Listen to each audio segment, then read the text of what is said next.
আমি সকলকে অনুরোধ করব যে আসুন, আমাদের যেই সুযোগটি এসছে দেশের মানুষের পাশে দাঁড়ানোর জন্য, আমাদের যেই সুযোগটি এসছে দেশকে সামনে এগিয়ে নিয়ে যাবার জন্য, আমরা সেই সুযোগটিকে কাজে লাগাই। আমরা আমাদের কাঙ্ক্ষিত, শহীদদের কাঙ্ক্ষিত যে বাংলাদেশের জন্য তারা নিজের প্রাণকে উৎসর্গ করেছেন, সেই বাংলাদেশকে যাতে আমরা ধীরে ধীরে গড়ে তুলতে পারি। সম্মানিত উপস্থিতিবৃন্দ,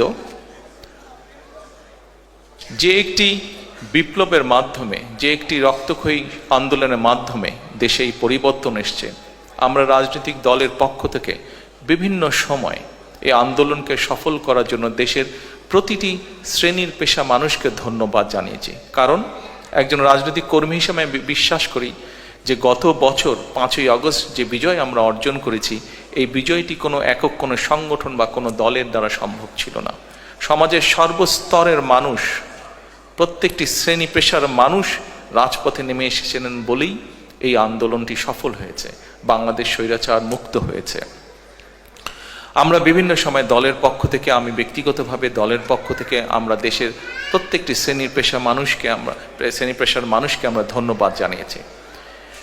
আমি প্রায় 17 বছর প্রবাসে আছি। আপনারা যারা প্রবাসী আছেন, শুধু ইউকেতে না, পৃথিবীর বিভিন্ন দেশে যারা আছেন, প্রবাসে যারা আছেন, আপনাদেরই একটি অংশ হিসাবে আমি প্রবাসে 17 বছর ধরে আছি। আমরা একটি গোষ্ঠী যাদেরকে আমরা হয়তো ধন্যবাদ জানিয়েছি, কিন্তু কম জানিয়েছি আন্দোলনকে সফল করার